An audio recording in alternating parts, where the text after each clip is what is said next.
शुरुआत में दिखाया जाता है कि फिल्म का मुख्य किरदार रिकी हत्या के आरोप में गिरफ्तार हो चुका है। अदालत उसे 10 साल की जेल की सजा सुनाती है, लेकिन यह कोई साधारण जेल नहीं है। उस समय की जेलें निजी कंपनियों के नियंत्रण में चली गई थीं। यहाँ सरकार के कानून नहीं, बल्कि जेल के वार्डन और अधिकारी ही सब कुछ चलाते हैं। कैदियों को इंसान नहीं, बल्कि गुलाम की तरह इस्तेमाल किया जाता है। लेकिन उन्हें यह नहीं पता था कि रिकी बाकी सभी कैदियों से बिल्कुल अलग है। कड़ी सुरक्षा के बीच एक बस में नए कैदियों को जेल लाया जाता है। उन्हीं कैदियों में रिकी भी शामिल होता है। मारपीट और हत्या के मामले में उसे 10 साल की सजा मिली है। जेल में कदम रखते ही वह अपने खतरनाक स्वभाव की झलक दिखाने लगता है। गार्डों की बात अनसुनी करके वह सीधे मेटल डिटेक्टर के अंदर से गुजर जाता है। तुरंत अलार्म बज उठता है और कई गार्ड उसे घेर लेते हैं। उन्हें लगता है कि शायद उसके पास कोई हथियार छिपा हुआ है, लेकिन जब उसकी बॉडी स्कैन की जाती है तो सभी हैरान रह जाते हैं। पता चलता है कि उसके शरीर के अंदर 5 गोलियां फंसी हुई हैं।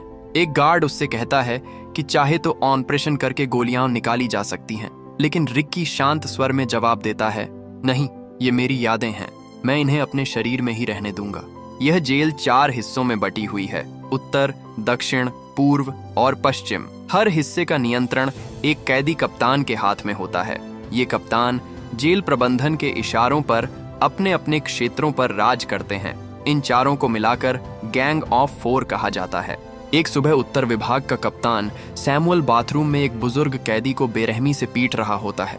वह बूढ़ा आदमी कुछ ही दिनों में रिहा होने वाला था, लेकिन सैमुअल साफ कह देता है कि उसका इरादा उसे इतनी आसानी से बाहर जाने देने का नहीं है। इसके बाद वह बूढ़े आदमी से एक छोटा खिलौना ट्रेन छीन लेता है। वह ट्रेन उस बुजुर्ग ने अपने बेटे के लिए अपने हाथों से बनाई थी। सैमुअल उसे तोड़कर बर्बाद कर देता है। अपने बेटे के लिए बनाई गई आखिरी निशानी को टूटता देखकर बूढ़ा आदमी गुस्से और दुख से पागल हो जाता है। वह लकड़ी का एक औजार उठाकर सैमुअल पर हमला करने दौड़ पड़ता है, लेकिन सैमुअल उससे भी ज्यादा निर्दयी था। वह उसी औजार से बूढ़े आदमी को पीटना शुरू कर देता है। कुछ देर बाद गार्ड वहां पहुंचते हैं, लेकिन सैमुअल को देखकर कुछ नहीं कहते, मानो यह सब उनके लिए बिल्कुल सामान्य हो। उसी समय रिकी वहां पहुंचता है। हालात समझते ही वह एक जबरदस्त लात मारकर सैमुअल को कीलों से भरे लकड़ी के तख्ते पर गिरा देता है। रिकी की भयानक ताकत देखकर सैमुअल के साथी डर जाते हैं। कोई भी उसके सामने आने की हिम्मत नहीं करता। वे घायल सैमुअल को लेकर तुरंत वहां से भाग जाते हैं, लेकिन सैमुअल अपमान भूलने वालों में से नहीं था। घायल होने के बावजूद वह बदला लेने की योजना बनाने लगता है। उसके साथी उसे खतरनाक कैदी चोरों की मदद लेने की सलाह देते हैं। चोरो इतना खूंखार था कि उसे जेल की एक अलग और सुनसान कोठरी में बंद करके रखा गया था, क्योंकि वह कई बार नियम तोड़ चुका था। इसके बाद सैमुअल जेल के एक गार्ड को रिश्वत देता है और उससे कहता है कि किसी भी तरह चोरों को जल्दी रिहा कर दिया जाए। अगले दिन गार्ड उस बुजुर्ग कैदी के पास आते हैं और बताते हैं कि उसकी समय से पहले रिहाई की अर्जी रद्द कर दी गई है। वजह यह बताई जाती है कि उसने बिना अनुमति अपने परिवार को चिट्ठी भेजी थी। बूढ़ा आदमी समझ जाता है कि यह पूरी तरह झूठा आरोप है। वह गुस्से में कहता है, तुम सब झूठे हो। इतना कहना ही काफी था। गार्ड तुरंत उस पर टूट पड़ते हैं और उसकी बेरहमी से पिटाई शुरू कर देते हैं। उस अत्याचार के बाद बूढ़ा आदमी पूरी तरह टूट जाता है। उसे महसूस होता है कि अगर वह अपने परिवार से दोबारा मिल ही नहीं पाएगा तो फिर इस जिंदगी को ढोने का कोई मतलब नहीं रह जाता। उसी रात गार्ड देखते हैं कि उस बुजुर्ग कैदी ने फांसी लगाकर आत्महत्या कर ली है। जेल के सभी कैदी इस घटना की चर्चा करने लगते हैं और कहते हैं कि उसे कितनी नाइंसाफी के साथ कैद करके रखा गया था। दरअसल उसका अपराध इतना ही था कि अपनी गर्भवती पत्नी को अस्पताल ले जाते समय उसने गलती से एक आदमी को टक्कर मार दी थी। यह सब सुनकर रिकी वहां से निकल जाता है और जेल के मैदान में पहुंचता है। वहां जाकर वह उस बुजुर्ग के हाथों की बेड़ियां तोड़ देता है और वह छोटा खिलौना ट्रेन जिसे उसने छिपा कर रखा था उसकी लाश के ऊपर रख देता है। अगले दिन रिकी और सैमुअल बाथरूम में नहा रहे होते हैं। तभी वहां जुरू नाम का एक विशाल काय और दानव जैसा दिखने वाला कैदी पहुंचता है। वह बिना कुछ कहे रिकी के सामने खड़ा हो जाता है और अचानक पूरी ताकत से उसके चेहरे पर घूंसा मार देता है। उस वार से रिकी उड़कर दीवार से जा टकराता है, लेकिन रिकी तुरंत उठ खड़ा होता है। जब जुरू दोबारा हमला करने आगे बढ़ता है तब रिकी अपनी असली ताकत दिखाता है और एक ही घूंसे में उसके पेट को बुरी तरह घायल कर देता है। जुरू दर्द से चीखता हुआ वहीं गिर पड़ता है। उसी समय सैमुअल एक तेज धार वाले हथियार के साथ रिकी पर टूट पड़ता है। वह आते ही रिकी की हथेली को आर पार घायल कर देता है, लेकिन रिकी के चेहरे पर डर का नामो निशान नहीं होता। उल्टा वह सैमुअल की उंगलियां तोड़ देता है और उसे एक भयंकर घूंसा मारता है।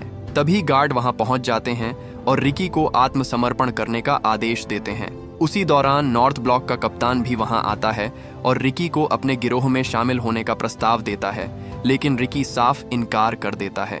इसके बाद गार्ड रिकी को उसकी कोठरी में वापस ले जाते हैं। अचानक उसके सीने में असहनीय दर्द उठने लगता है और वह तेज तेज सांस लेने लगता है। उसी समय उसे अपने अतीत की यादें आने लगती हैं।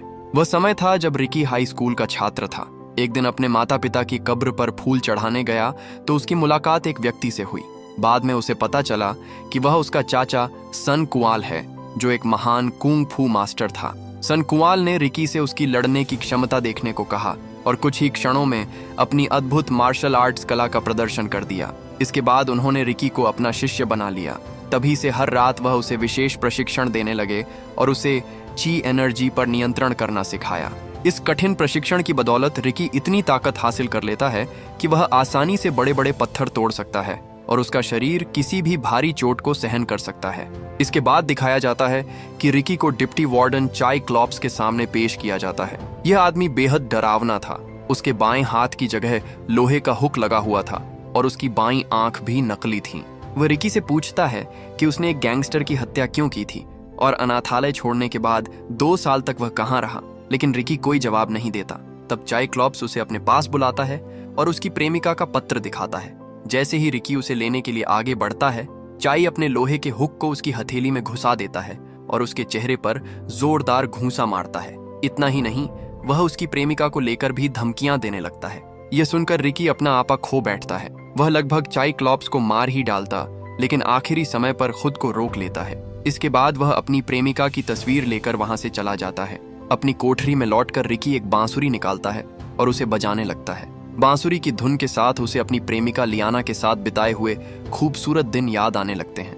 दोनों एक दूसरे से बेहद प्यार करते थे और खुशहाल जीवन जी रहे थे। दूसरी तरफ सैमुअल के मरने के बाद उसका चेला अब अकेला पड़ चुका था।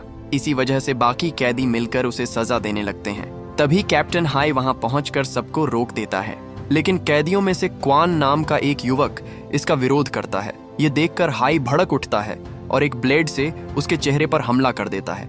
उसी समय चाइक्लॉप्स वहां पहुंचता है और हाई को रोक देता है। वह कहता है कि रिकी को सबक सिखाना जरूरी है और इसके लिए वह हाई को एक खास चाकू देता है। कुछ समय बाद जेल के मैदान में रिकी और हाई आमने सामने खड़े होते हैं। घायल क्वान को एक विशाल लकड़ी के स्क्रू से बांध दिया जाता है। हाई रिकी में अपने ही युवा दिनों की झलक देखता है और अफसोस जताता है कि उसे रिकी से लड़ना पड़ रहा है। दूसरी ओर रिकी क्वान को आजाद करने की मांग करता है। वहां मौजूद कैदी बताते हैं कि जब हाई अपनी पूरी ताकत दिखाता है तब उसे रोकना लगभग असंभव हो जाता है। अचानक हाई कांच के टुकड़े उठाकर रिकी की आंखों में फेंक देता है। इससे रिकी कुछ समय के लिए अंधा हो जाता है। उसी दौरान हाई उसके हाथ पर गंभीर वार करता है और रिकी दर्द से जमीन पर गिर पड़ता है। लेकिन हार मानना रिकी की फितरत नहीं थी। वह किसी तरह अपनी आंखों में पानी डालकर फिर से देखने लगता है। बाकी कैदी भी उसका हौसला बढ़ाने के लिए आगे आते हैं। रिकी तुरंत पलटवार करता है। वह हाई के चाकू के वार से बच जाता है और उसके सिर पर इतना जोरदार प्रहार करता है कि उसकी एक आंख बाहर निकल आती है। यह भयानक दृश्य देखकर वहां मौजूद हर इंसान दंग रह जाता है। इसके बाद रिकी अपने घायल हाथ को बांधकर खून बहना रोक देता है, लेकिन हाई अपनी हार स्वीकार नहीं कर पाता और एक बार फिर रिकी पर हमला कर देता है। इस बार रिकी उसे रोककर एक ऐसा विनाशकारी घूंसा मारता है कि हाई वहीं ढेर होकर गिर पड़ता है। लड़ाई खत्म होते ही रिकी उस विशाल लकड़ी के स्क्रू को जमीन से उठाकर नीचे रख देता है ताकि क्वान को बचाया जा सके, लेकिन तब तक बहुत देर हो चुकी होती है। क्वान की मौत हो जाती है। यह देखकर जेल के कैदी भड़क उठते हैं और गुस्से में चाइक्लॉप्स की तरफ दौड़ पड़ते हैं, लेकिन बाकी तीनों कप्तान उसे बचा लेते हैं। तब सभी कैदी रिकी से गुहार लगाते हैं कि वह गैंग ऑफ 4 का अंत कर दे, लेकिन रिकी अब और खून खराबा नहीं चाहता था। इसीलिए वह क्वान की लाश को उठाकर वहां से चला जाता है। जाते समय चाइक्लॉप्स एक बार फिर रिकी को नॉर्थ ब्लॉक का कप्तान बनने का प्रस्ताव देता है, लेकिन रिकी की नजर वहां बैठे एलन पर पड़ती है, जो अपने पिता हाई की मौत के गम में पूरी तरह टूट चुका था। रिकी एलन को एक हरी पत्ती से सीटी जैसी धुन निकालना सिखाने की कोशिश करता है, लेकिन एलन लाख कोशिश करने के बावजूद कोई आवाज नहीं निकाल पाता। वजह यह थी कि उसकी जीभ काट दी गई थी ताकि वह कभी कोई राज किसी को न बता सके। एलन की यह हालत देखकर रिकी का दिल पिघल जाता है और वह अपनी सबसे प्यारी बांसुरी उसे उपहार में दे देता है। बदले में एलन उसे एक पॉपी का पत्ता देता है जो उसे साउथ ब्लॉक के कप्तान ने दिया था। ये देखकर रिकी चौंक जाता है। उसे समझ आ जाता है कि जेल के कप्तान अंदर ही अंदर अवैध अफीम की खेती कर रहे हैं। दूसरी ओर बाकी तीनों कप्तान एक गुप्त बैठक करते हैं। वे इस बात से परेशान हैं कि एलन अब रिकी का समर्थक बन चुका है। उसे सबक सिखाने के लिए वे एक भयावह खेल रचते हैं। वे हाई की लाश को सबके सामने लाते हैं और दावा करते हैं कि रिकी ने उसका अपमान किया है। फिर बाकी कैदियों को डराने के लिए वे एलन की बेरहमी से हत्या कर देते हैं और उसकी लाश जेल के मैदान में फेंक देते हैं। एलन की मौत देखकर रिकी अंदर से टूट जाता है। गुस्से और दर्द में वह अपनी प्रिय बांसुरी तक तोड़ देता है। उधर चाइक्लॉप्स भी बेहद गुस्से में था क्योंकि अफीम के खेतों का राज अब उजागर हो चुका था। लेकिन इससे पहले कि वह कुछ कर पाता, रिकी अफीम के पूरे खेत में आग लगा देता है। कुछ ही पलों में उनके अपराधों का साम्राज्य आग की लपटों में गिर जाता है। तभी साउथ ब्लॉक का कप्तान हैंग चुंग रिकी के सामने आ जाता है और दोनों के बीच भयंकर लड़ाई शुरू हो जाती है। हैंग चुंग अपनी कुंग फू कला का इस्तेमाल करके रिकी के सीने पर एक बेहद खतरनाक वार करता है। उसी समय जेल में चारों तरफ अफरा तफरी मच जाती है। कैदी भागने की कोशिश करने लगते हैं। यह देखकर चाइक्लॉप्स घबरा जाता है क्योंकि उसे खबर मिलती है कि जेल का डायरेक्टर छुट्टी से वापस लौटने वाला है। इसलिए वह तुरंत गार्डों को प्लान 0 शुरू करने का आदेश देता है। दूसरी तरफ रिकी जमीन पर गिरकर अपने सीने को पकड़ लेता है। दर्द से तड़पते हुए उसे अपने गुरु की सीख याद आती है। वह एक बार फिर अपनी आंतरिक शक्ति को जागृत करता है और दोबारा खड़ा हो जाता है। तभी बाकी तीनों कप्तान भी वहां पहुंच जाते हैं। उनमें से एक कप्तान रस्सी से बंधे चाकू की मदद से रिकी को जकड़ लेता है। उसी दौरान वहां विशालकाय कप्तान तारजाइन पहुंचता है और गरजते हुए कहता है, ये मेरा शिकार है। इसी बीच प्लान 0 सक्रिय हो जाता है। जेल की दीवारों से स्वचालित मशीनगनें बाहर निकल आती हैं और गोलियों की बारिश शुरू हो जाती है। चारों ओर भगदड़ मच जाती है। अपनी जान बचाने के लिए सभी लोग भागने लगते हैं। तारजाइन रिकी को लेकर पास के एक कमरे में चला जाता है, लेकिन अचानक उस कमरे का दरवाजा बंद हो जाता है और पूरा कमरा तरल सीमेंट से भरने लगता है। हालात गंभीर होते देख रिकी अपनी ताकत से दरवाजा तोड़ देता है और खुद के साथ साथ तारजाइन को भी बाहर निकाल लाता है। असल में यह पूरा जाल चाइक्लॉप्स ने बिछाया था, लेकिन उसकी योजना नाकाम हो जाती है। इसलिए वह एक बार फिर सीधे रिकी का सामना करता है और खुद स्वीकार करता है कि जेल में अफीम की खेती उसी के संरक्षण में चल रही थी। लेकिन तभी रिकी का शरीर सीमेंट में फंसने लगता है। इस मौके का फायदा उठाकर चाइक्लॉप्स उसे दोबारा कैद कर लेता है। अगले दिन जेल का डायरेक्टर वापस लौटता है। उसके साथ उसका घमंडी बेटा वैग भी आता है। वैग अपने पिता की ताकत और पद का इतना घमंड करता है मानो पूरी दुनिया उसकी खरीदी हुई गुलाम हो। लेकिन अंदर आते समय वह खुद ही ठोकर खाकर एक कालीन पर गिर पड़ता है। अपनी गलती मानने के बजाय वह कालीन ठीक से न बिछाने का आरोप एक कैदी पर लगा देता है और क्रूरता की हद पार करते हुए उसकी एक आंख तक निकलवा देता है। यही था उस जेल की सत्ता का असली चेहरा, जहां ताकतवर लोगों के लिए इंसानी जान की कोई कीमत नहीं थी। जब डायरेक्टर को अफीम के खेत जलने, जेल में फैली अराजकता और हुए भारी नुकसान की जानकारी मिलती है तो वह चाइक्लॉप्स पर भड़क उठता है और सारी जिम्मेदारी उसी पर डाल देता है। खुद को बचाने के लिए चाइक्लॉप्स सारा दोष रिकी के सिर मढ़ देता है। उधर रिकी का पूरा शरीर सीमेंट से ढका हुआ था और वह भारी जंजीरों में जकड़ा हुआ था। लेकिन रिकी कोई साधारण इंसान नहीं था। वह अचानक अपनी पूरी ताकत लगाता है और एक ही झटके में उन मजबूत जंजीरों को तोड़ डालता है। तभी रिकी सीमेंट के अंदर से ही डायरेक्टर को पकड़ लेता है और गुस्से में कहता है, तुम्हारे इस ड्रग साम्राज्य की सजा अब मैं तुम्हें दूंगा। उधर वैग डर के मारे चिल्लाने लगता है, मेरे पिताजी को बचाओ। उसी समय तारजाइन दीवार तोड़कर वहां आ पहुंचता है। वह एक जोरदार धक्का मारकर रिकी को गिरा देता है और लोहे की मोटी सलाखों को मोड़कर उसे फिर से कैद कर देता है। इसके बाद वह बेरहमी से उसकी पिटाई करने लगता है। डायरेक्टर और उसका बेटा ये सब किसी मनोरंजन की तरह बैठकर देखते रहते हैं, लेकिन रिकी हार मानने वालों में से नहीं था। कुछ ही देर में वह खुद को आजाद कर लेता है और तारजाइन के साथ भयंकर लड़ाई शुरू हो जाती है। आखिरकार रिकी के शक्तिशाली वारों से तारजाइन बेहोश होकर गिर पड़ता है। तब रिकी गुस्से में चिल्लाकर कहता है, कैदी कोई कीड़े मकोड़े नहीं हैं, वे भी इंसान हैं। लेकिन डायरेक्टर डरने वाला नहीं था। उसने एक और खतरनाक योजना तैयार कर रखी थी। अचानक छत का एक विशाल हिस्सा धीरे धीरे नीचे उतरने लगता है। ऐसा लग रहा था मानो मौत खुद रिकी की तरफ बढ़ रही हो। फिर भी रिकी दोनों हाथों से उस भारी स्लैब को रोककर खड़ा रहता है। उसका पूरा शरीर खून से लथपथ हो चुका था, लेकिन उसकी इच्छा शक्ति अब भी अडिग थी। तभी डायरेक्टर उसके पास आता है और उसे एक जबरदस्त इलेक्ट्रिक शॉक देता है। दर्द से तड़पकर रिकी जमीन पर गिर पड़ता है। उसी वक्त तारजाइन, जिसे अभी कुछ देर पहले रिकी ने हराया था, खुद रिकी को बचाने के लिए आगे आता है। वह अपनी पूरी ताकत से उस गिरती हुई छत को थाम लेता है। रिकी तुरंत लोहे की सलाखें तोड़कर बाहर निकलता है और तारजाइन को बचाने की कोशिश करता है, लेकिन अब बहुत देर हो चुकी थी। कुछ ही क्षण बाद वह विशाल छत धड़ाम से नीचे गिर जाती है और तारजाइन उसके नीचे दबकर कुचल जाता है। तारजाइन की मौत देखकर रिकी एक बार फिर गरज उठता है और कहता है, तारजाइन भी एक इंसान था, उसके भी बाहर अपने लोग थे जो उससे प्यार करते थे। उसी समय रिकी के पैरों के नीचे की जमीन अचानक खुल जाती है और वह गहरे गड्ढे में गिर जाता है जो जेल के बीचों बीच बनाया गया था। डायरेक्टर घोषणा करता है, विद्रोह की सजा के तौर पर रिकी को यहीं जिंदा दफनाया जाएगा। ये बाकी कैदियों के लिए चेतावनी होगी कि जो भी हमारे खिलाफ जाएगा उसका यही अंजाम होगा। 2 कैदी इसका विरोध करते हैं, लेकिन गार्ड तुरंत उन्हें गोली मार देते हैं। फिर गार्ड बाकी कैदियों को आदेश देते हैं कि वे रिकी को मिट्टी में दबा दें। रिकी सबकी तरफ देखकर कहता है, मेरे लिए कोई अपनी जान मत गंवाना। तब डायरेक्टर एक और शर्त रखता है। वह कहता है कि अगर रिकी 7 दिनों से ज्यादा समय तक जिंदा रह गया तो उसे रिहा कर दिया जाएगा। इसके बाद चाइक्लॉप्स वहां एक खोखली बांस की नली लगा देता है ताकि रिकी को सांस लेने के लिए थोड़ी हवा मिल सके। रात हो जाती है, पूरी जेल में डर और सन्नाटा छा जाता है। तभी अचानक एक सीटी जैसी आवाज सुनाई देती है। ये संकेत था कि रिकी अब भी जिंदा है। यह सुनकर तीनों कप्तान वहां पहुंचते हैं और बांस की नली में मांस ठूंसकर उसे बंद कर देते हैं ताकि रिकी की आवाज हमेशा के लिए बंद हो जाए। लेकिन रिकी एक जुझारू सर्वाइवर था। वह नली के अंदर से ही बांस को तोड़ देता है और उसमें फंसा मांस खाकर खुद को जिंदा रखता है। उस अंधेरी कब्र में उसके मन में सिर्फ एक ही चेहरा घूम रहा था, उसकी प्रेमिका याना का। फिर कहानी फ्लैशबैक में जाती है।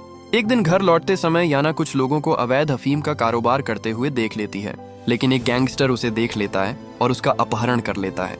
याना किसी तरह वहां से भाग निकलती है, लेकिन भागते समय उसका पैर फिसल जाता है और वह छत से नीचे गिरकर मर जाती है। यहीं से रिकी के दिल में ड्रग्स के खिलाफ गहरी नफरत पैदा हो जाती है।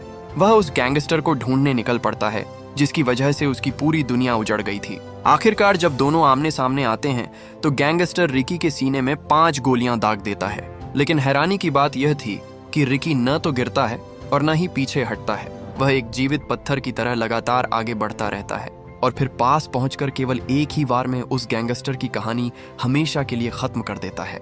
इस तरह 7 दिन बीत जाते हैं। तूफान, बारिश और अमानवीय यातनाओं को सहने के बाद आखिरकार एक खुदाई मशीन उस जगह पहुंचती है जहां रिकी को दफनाया गया था।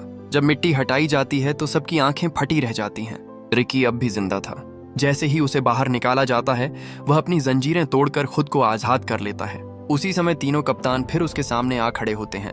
जो काम वे इतने दिनों तक उसे कब्र में डालकर नहीं कर पाए थे, अब उसे पूरा करने आए थे। लेकिन इस बार हालात बदल चुके थे। जेल के सभी कैदी अब गुस्से से भर चुके थे। वे खुलकर विद्रोह करने लगते हैं और रिकी के समर्थन में जोरदार नारे लगाने लगते हैं। पूरी जेल में एक ही आवाज गूंज रही थी, अब अत्याचार का अंत होना चाहिए। तीनों कप्तान रिकी को वहां से उठाकर एक बंद कमरे में ले जाते हैं। कमरे में पहुंचते ही वे उस पर जंगली जानवरों की तरह टूट पड़ते हैं। वे उसे बेरहमी से पीटते हैं, लेकिन इतनी मार खाने के बाद भी रिकी का हौसला नहीं टूटता। वह लगातार चिल्लाकर कहता है, एक सुअर और एक जंगली भेड़िया कभी दोस्त नहीं बन सकते। यह सुनकर तीनों कप्तान और भी ज्यादा गुस्से में आ जाते हैं। वे लोहे की एक रॉड से उसके चेहरे पर बार बार वार करते हैं। इतना ही नहीं, वे उसके मुंह में ब्लेड तक घुसा देते हैं और उसे यातनाएं देते रहते हैं। तभी डायरेक्टर वहां आता है और रिकी से अपने सवालों के जवाब मांगता है, लेकिन रिकी चुप रहने के बजाय अपने मुंह में जमा खून और ब्लेड उसकी तरफ थूक देता है। उसी रात रिकी का एक दोस्त छिपकर उसे खाना देने आता है। दुर्भाग्य से ये सब असिस्टेंट वार्डन देख लेता है। अगली सुबह चाइक्लॉप्स उस कैदी को पकड़ लेता है और बेरहमी से उसकी हत्या कर देता है। फिर उसकी लाश सबके सामने लटका देता है ताकि कोई भी दोबारा रिकी की मदद करने की हिम्मत न कर सके। कुछ देर बाद चाइक्लॉप्स खुशी खुशी ये खबर रिकी को सुनाने आता है, लेकिन इस बार रिकी तैयार था। वह छत के ऊपर छिपा हुआ था। जैसे ही मौका मिलता है वह ऊपर से छलांग लगाकर उन पर हमला कर देता है। वह उस असिस्टेंट को मार गिराता है और चाइक्लॉप्स को बुरी तरह घायल कर देता है। लड़ाई शुरू होने से पहले रिकी अपने मृत दोस्त को धन्यवाद देता है जिसने आखिरी समय तक उसकी मदद की थी। इसके बाद जेल के सभी कैदी एकजुट हो जाते हैं और गुस्से में चाइक्लॉप्स का दूसरा हाथ भी काट देते हैं। पूरी जेल विद्रोह में बदल जाती है।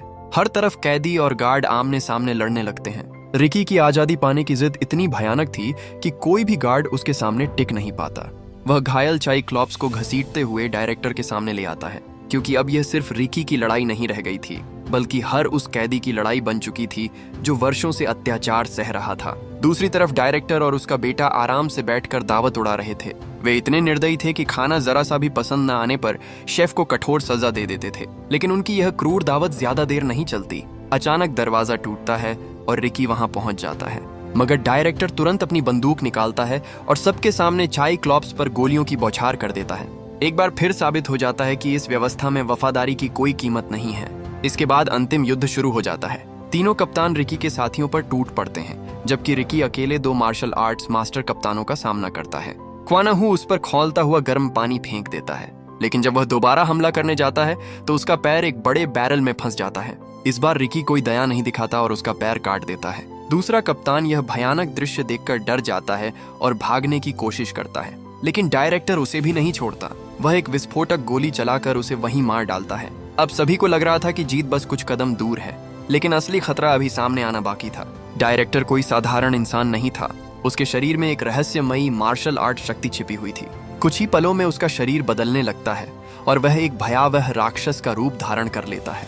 उसकी दहाड़ से पूरा जेल परिसर कांप उठता है। जब रिकी उस पर हमला करता है तो वह उसे उठाकर दूर दीवार से दे मारता है, लेकिन रिकी भी हार मानने वाला नहीं था। वह अपनी सारी शक्ति इकट्ठी करता है और एक जबरदस्त घूंसा मारकर उस दानव के पेट को चीर देता है। फिर भी वह राक्षस रिकी की शक्ति को सोखना शुरू कर देता है। आखिरी प्रयास में रिकी अपनी सारी ऊर्जा एक जगह केंद्रित करता है। वह उस राक्षस को उठाता है और पास रखी विशाल मांस पीसने वाली मशीन में फेंक देता है। मशीन जोर जोर से कांपने लगती है। कुछ ही क्षणों बाद उस राक्षस का शरीर टुकड़ों में पिसकर बाहर निकलने लगता है। इसी के साथ उस अत्याचारी साम्राज्य और उसके भयावह शासन का अंत हो जाता है। लड़ाई खत्म होने के बाद रिकी बाहर आता है और सबको डायरेक्टर का कटा हुआ सिर दिखाकर कहता है, युद्ध खत्म हो चुका है। फिर वह सभी कैदियों से लड़ाई रोकने को कहता है, क्योंकि अब समय आजादी का था। इसके बाद रिकी दौड़ता है और एक ही घूंसे में जेल की विशाल दीवार तोड़ देता है। सभी कैदी उसके पीछे पीछे बाहर निकल पड़ते हैं। वर्षों की कैद, अत्याचार और अन्याय के बाद वे आखिरकार स्वतंत्रता की ओर बढ़ने लगते हैं। और इसी के साथ इस शानदार और यादगार फिल्म की कहानी समाप्त होती है।